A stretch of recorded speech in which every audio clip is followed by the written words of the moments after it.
ਸਤਿ ਸ਼੍ਰੀ ਅਕਾਲ ਜੀ ਸਾਰਿਆਂ ਨੂੰ। ਬੱਚੇ ਨੂੰ ਸਾਹ ਖਾਂਸੀ ਰੇਸ਼ਾ ਸਪੈਸ਼ਲੀ ਇਹ ਦਵਾਈ ਉਸੇ ਲਈ ਹੈਗੀ ਆ ਜਦੋਂ ਸਾਹ ਖਾਂਸੀ ਰੇਸ਼ੇ ਨੂੰ ਸਾਲ ਹੋ ਗਿਆ, 2 ਸਾਲ ਹੋ ਗਏ ਜਾਂ 2 ਸਾਲ ਤੋਂ ਉੱਪਰ ਦਾ ਹੋ ਗਿਆ ਟਾਈਮ, ਇਹ ਦਵਾਈ ਨੇ ਉਹਨੂੰ ਪਹਿਲੇ ਹਫਤੇ ਦੇ ਵਿੱਚ ਅਸਰ ਕਰਨਾ ਸ਼ੁਰੂ ਕਰ ਦੇਣਾ।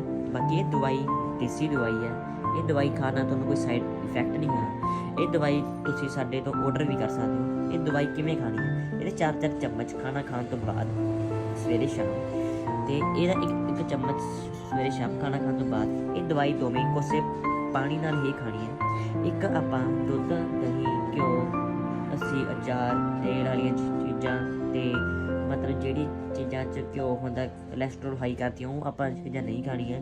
ਇੱਕ ਜੀਰਾ BP ਹਾਈ ਲੋ ਹੁੰਦਾ, ਉਹਨੂੰ ਪਹਿਲਾਂ ਆਪਣਾ BP ਸੈੱਟ ਕਰਨਾ ਹੈ, ਫਿਰ ਇਹ ਦਵਾਈ ਸ਼ੁਰੂ ਕਰਨੀ ਹੈ। ਅਤੇ ਜਿਹਨਾਂ ਨੂੰ ਜ਼ਿਆਦਾ ਗਰਮੈਸ਼ ਰਹਿੰਦੀ ਹੈ ਉਹ ਸਾਨੂੰ ਸਾਡੇ ਐਡਰੈਸ 'ਤੇ ਕੰਟੈਕਟ ਕਰਨਾ ਹੈ, ਅਸੀਂ ਉਹਨਾਂ ਨਾਲ ਉਹ ਦਵਾਈ ਮਤਲਬ ਐਡ ਕਰ ਦਾਂਗੇ। ਇਸ ਸਾਡੀ ਦੁਕਾਨ ਦਾ ਐਡਰੈਸ ਹੈ, ਇਹ ਕੰਟੈਕਟ ਹੈ। ਇੱਥੇ ਸਾਨੂੰ ਤੁਸੀਂ WhatsApp ਜ਼ਰੂਰ ਕਰੋ।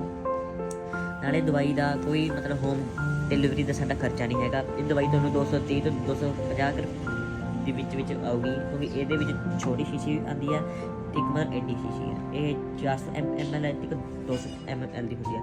ਮਤਲਬ ਜਿਹਨੇ ਦਵਾਈ ਖਾਣੀ ਹੈ ਪਹਿਲਾਂ ਹਫ਼ਤਾ ਕੁ ਖਾ ਕੇ ਦੇਖ ਲਵੇ ਅਤੇ ਦੇਖੋ ਬਿਲਕੁਲ ਸੈੱਟ ਹੋ ਜਾਓਗੇ, ਕੋਈ ਚੱਕਰ ਦੀ ਗੱਲ ਨਹੀਂ ਹੁੰਦੀ।